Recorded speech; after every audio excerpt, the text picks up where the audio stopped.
જય માતાજી મિત્રો, હું છું મેહુલ ઝાલા અને તમે જોઈ રહ્યા છો એમડી વ્લોગર. તો મારી ચેનલમાં બધા તો પહેલી વાર અત્યાર સુધી કે કીધું નથી મેં કે સબસ્ક્રાઇબ કરો, પણ આજે પહેલી વાર કહી રહ્યો છું કે જો તમે નવા હોય તો ચેનલને સબસ્ક્રાઇબ કરજો, લાઈક કરજો, શેર કરજો અને વિડીયો પૂરો જોજો. અને વિડીયો સારો લાગે અને મારી વાત સારી લાગે તો એને એક કોમેન્ટ કરી દેજો, કારણ કે આજે હું તમને વાત કરવા જઈ રહ્યો છું કે મારા મનની અંદરને એક આવેલો વિચાર છે. વિચાર તમને રજૂ કરું છું, એનું અમલ કરવું કે ના કરવું એ તમારી ઈચ્છા.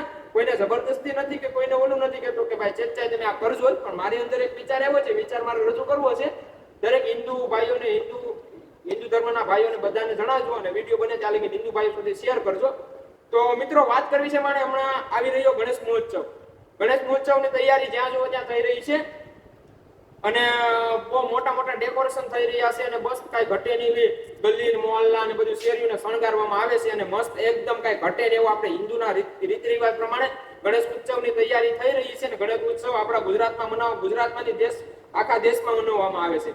તો એ બહુ સારી કામ છે ને આપણે હિન્દુ ધર્મ માટેની એક ગર્વ લેવા જેવી વાત છે કે આપણા ધર્મ માટેનું આ ધર્મનું થોડુંક પ્રસાર થાય છે અને ધર્મના કામ આવા સારા થઈ રહ્યા છે. એ 100%ની વાત છે, પણ એનો મને એક વાત ખટકે છે અને હું તમને મારી અંદર જે વિચાર આવ્યો છે પ્રગટ કરવા માંગુ છું. તમારી ઈચ્છા, તમારે એનો અમલ કરવો કે ના કરવો હોય.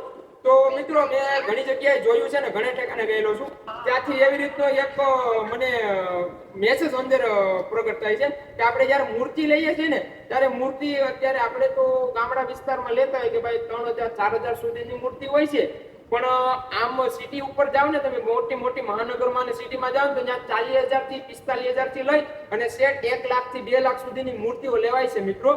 તો હું એમ નહીં કહેતો કે મૂર્તિ ના લેવી જોઈએ કે ઓલું ન કરવું જોઈએ, પણ મારી અંદર એક એવી ઈચ્છા છે કે આપણે મૂર્તિમાં 2-3 લાખ રૂપિયા બગાડીએ છીએ, અને પછી એની 10 દિવસ સુધી એવી રીતની સેવા કરીએ છીએ ને કે જાણે ગણપત દાદા હાજર આવીએ, ગણપત દાદાની એટલી આપણે સાકરી કરીએ છીએ અને એ મૂર્તિને પાછી આપણે પાણીમાં પધરાવી દઈએ છીએ. પછી આવડી મોટી મૂર્તિ શું મિત્રો એ પાણીમાં ઓગળી જાય છે, એ ક્યારે વિચાર્યું છે? એ રખડતી મૂર્તિ થઈ જાય છે, ઓગળતી નથી, અને ઓગળી જાય છે તો એ આપણે એમને પાણીમાં સમાવેશ થઈ જાય છે, તો એ પાણી પ્રદૂષણ કરે છે અને બધું ઓલું કરે છે અને એનાથી ઘણું નુકસાન પણ થાય છે. તો મિત્રો એ 1.5 લાખ રૂપિયા આપણે એ મૂર્તિમાં નાખીએ છીએ. હું એવી રીતનો નહીં કે ભાઈ ગરીબોને દાન કરજો ને ઓલું કરજો, કારણ કે જે માણસ છે ને મૂર્તિમાં આવી ધર્મના કામ કરી શકતો હોય ને એ માણસ ગરીબને ખવડાવી શકતો હોય. એટલે હું એમ નથી કે ભાઈ ગરીબોને દઈ દેવું જોઈએ ને ભગવાનમાં આ ખર્ચો ન કરવો જોઈએ, એ હું નથી કહેતો. મારી વાત જરાક અંદર ઉતારજો અને મારી વાત ક્લિયર હોય, 100% અંદર ઉતારા જેવી હોય ને બધી સાચી હોય તો જ હું કરતો હોય. એટલે હું એમ નહીં કે ભાઈ ગરીબોને દાન કરી દેવું જોઈએ, આમાં ખર્ચો ન કરવો જોઈએ, નહીં. પણ એનો મારો એક ટોપિક એવો છે કે આ તમે મૂર્તિમાં 2 થી 3 લાખ રૂપિયા બગાડો છો ને, એની જગ્યાએ જો એક ગણપતિ મંદિર, મિત્રો ગણપતિ મંદિર 2 લાખ રૂપિયા સુધીનું તમે ખર્ચો કરો ને તો ગણપતિ મંદિર બની જાય છે. તો એમાં આપણે ડેલીના ગણપતિ દાદાનું દર્શન કરવા જઈ શકીએ છીએ. એમાં નાની અમથી મૂર્તિ આપણે મૂકીએ કે તો દરરોજના ગણપતિ દાદાના દર્શન થઈ શકે છે. પણ આ મૂર્તિ તો આપણે ગણેશ ઉત્સવ પૂરતી જ રહી છે, તો 10 દી પૂરતી જ એની સેવા સાકરી કરી શકીએ છીએ. પણ જો મંદિર આપણે બનાવ્યું હોય, ગણપતિ દાદાનું મંદિર બનાવ્યું હોય, તો વર્ષો સુધી શેઠ લગીને સાંજો સૂરજ રહે ત્યાં લગીને ગણપતિ દાદાનું મંદિર રહે અને આપણે દર્શન કરી શકીએ. એટલે એ પૈસા આપણે એવી રીતના વેલફી નાખીએ છીએ મૂર્તિમાં ને, તો એની જગ્યાએ આપણે આવી રીતના કાંઈક કામ કરીએ. મારી અંદરનો એક એવો ઓલો છે, મને આમ અંદર વિચાર આવ્યો છે એટલે મેં તમારી સામે રજૂ કર્યો છે.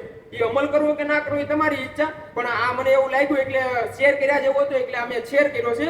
અને બને ત્યાં લગી મિત્રો છે ને, મૂર્તિ મારા પ્રમાણે છે ને, જો મૂર્તિનો કોઈ આપણે અત્યારે દેખાડ દેખીમાં બધું આવી ગયું છે. ભગવાનની સેવા ચાકરી દિલથી થાય છે, એવી રીતે નહીં કે દેખાડો કરવાથી નથી થતી મિત્રો. એટલે તમે લઈ લો છો મૂર્તિ, મારા ઓલા પ્રમાણે છે ને મૂર્તિ 1 થી 2 ફૂટની હોવી જોઈએ મિત્રો. મીડિયમ અમથી મૂર્તિ હોય, પછી તમે ડેકોરેશન કરો, આ ડેકોરેશન કરો, મસ્ત ડેકોરેશન કરો, પછી કોઈ બાળકોને જમાડો એમાં બધો ખર્ચો કરો. હવે એવું હું એમ નથી કહેતો ભાઈ ડીજે નહીં લાવવાનું, ના નહીં લાવવાનું. ભાઈ ઉત્સવ કર્યો છે તો ઉત્સવની ફૂલ તૈયારી કરો. ઉત્સવ આપણે કોને કહેવાય છે કે ભાઈ એમાં ડીજે હોય, ઢોલ નગારા હોય, શરણાઈઓ વાગતી હોય, બધું એવી રીતનો ફંક્શન એવી રીતનો થતો હોય તો જ ઉત્સવની મજા આવતી હોય. પછી આપણે એમ કે આ ફાલતુ ખર્ચા ન કરાય, એ હું નથી કહેતો મિત્રો.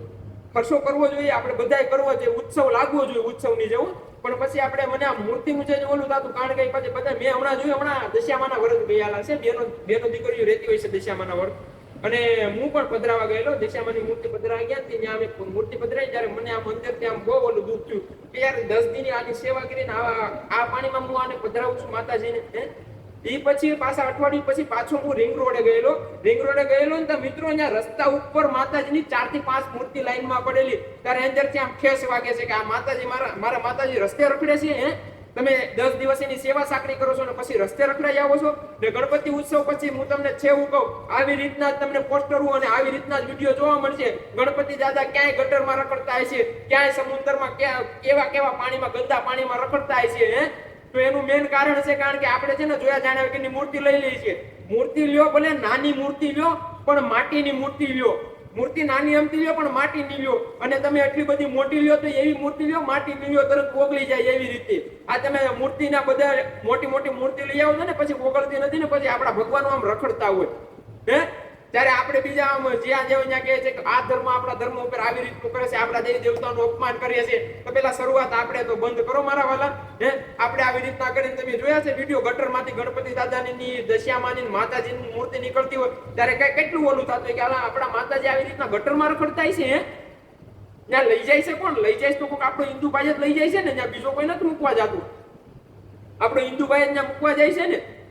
એટલે આ શાસ્ત્ર પ્રમાણે તમારે શાસ્ત્રમાં જાણવું હોય તો જાણી લેજો.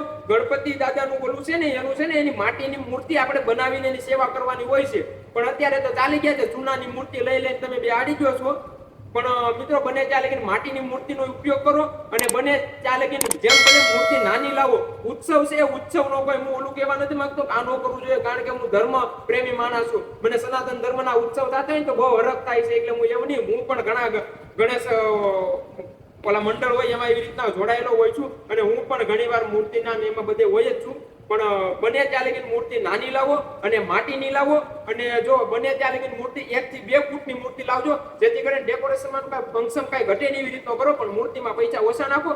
અને જો એવી રીતનું તમને એમ થતું કે આપણે ફાળો વધુ આવે છે ને મૂર્તિની જગ્યાએ મેં તમને કીધું એ આઈડિયો જરીક મગજમાં ઉતારજો કે મૂર્તિની જગ્યાએ આપણે 2 લાખ રૂપિયા મંદિરમાં નાખીએ તો કેવું લાગશે. તો બસ આટલું મારે કહેવું છું. તો મિત્રો મારો હમણાં વિડીયો આના પછીનો વિડીયો આવશે હિન્દુ ધર્મ માટેના હું કોન્સેપ્ટ કરું છું અને કોમેડી વિડીયો હું બનાવું છું. શોર્ટ વિડીયો મારા કોમેડી છે, બાકી કોમેડી વિડીયો હું લોંગ વિડીયો તો દેવાનો જ નથી કોમેડી, કારણ કે હું શોર્ટ વિડીયો કોમેડી બનાવું છું ફેન ફોલોવર બનાવવા. કારણ કે મારે હિન્દુ ધર્મ માટે લડવું છે એટલે ફેન ફોલોવર બનાવવું પડશે. કારણ કે ડાયરેક્ટ નીકળા ધર્મના આવી રીતના બોલો હું તમને ચેલેન્જ પેકિંગ કહું છું આ ધર્મ માટે વિડીયો બનાવે તો આમાં કોઈ જોવા નહીં જાય. કોમેડી દાંત કાઢવાનું હોય છે કે આગળ અશ્લીલતા ફેલાવતો હોય છે તો એ વિડીયો તરત વાયરલ થઈ જાય છે ને એ વિડીયો બધાને શેર તમે કરી દેશો. પણ આવા ધર્મ માટે કે કોઈ ધર્મ માટે અવાજ ઉઠાવતો હોય તો એની વિડીયો તમે શેર પણ નહીં કરશો કે નહીં લાઈક કરશો કે નહીં કોમેન્ટ કરશો કે શું કરશો કે જવા દેની એ તો ભેકા કરે, એનું તો કામ એવું છે. પણ ધર્મ માટે કોઈ બોલતું હોય તેને સપોર્ટ કરો જેથી કરીને આપણા ધર્મ ઉપર હાનિ ન પહોંચે. અને આવી રીતના અમુક ધર્મ ઉપર કોઈ સવાલ ઉઠાવતો હોય તો એને જવાબ દેવાની મેં તૈયારી રાખશું. કારણ કે અમારી પાસે જોડે અવાજ ઉઠાવવાની જરી ક્ષમતા હોય ને, અત્યારે ક્ષમતા છે જ, અવાજ ઉઠાવવાની ક્ષમતા રહેશે જ. કદાચ કોઈ ફોલો કરે કે ના કરે કે કરે કે નહીં કાંઈ બને ત્યાં લગીને મેં અમારો અવાજ ઉઠાવતા રહેશું. પણ બને ત્યાં લગીને સપોર્ટ કરજો જેથી કરીને મારી વાત બધા સુધી પહોંચે. એટલે આ વિડીયો બને એટલો શેર કરજો. અને નવા વિડીયો 2 વિડીયો પાછા હું લઈને આવી રહ્યો છું. એ પણ હિન્દુ ધર્મ માટેના છે અને હિન્દુ ધર્મનું થઈ રહેલું અપમાન વિશેના છે અને હિન્દુ ધર્મના દેવી દેવતાને નીચા દર્શાવવામાં આવેલા છે એના માટેનો હું 2 વિડીયો લાવું છું. તો એ પણ થોડા દિવસોમાં આવી જશે. તો મારી ચેનલમાં જે નવા હોય લાઈક શેર અને કોમેન્ટ કરતા જો અને સબસ્ક્રાઇબ કરવાનું ભૂલતા નહીં અને નોટિફિકેશન દબાવી દેજો જેથી કરીને મારો વિડીયો કોઈ પણ અપલોડ થાય તો તમને પહેલા દેખાડવામાં આવે. અને બને ત્યાં લગીને વિડીયો હિન્દુ તરીકે એક હોય તો વિડીયો જરીક શેર કરજો. જય માતાજી, જય હિન્દ.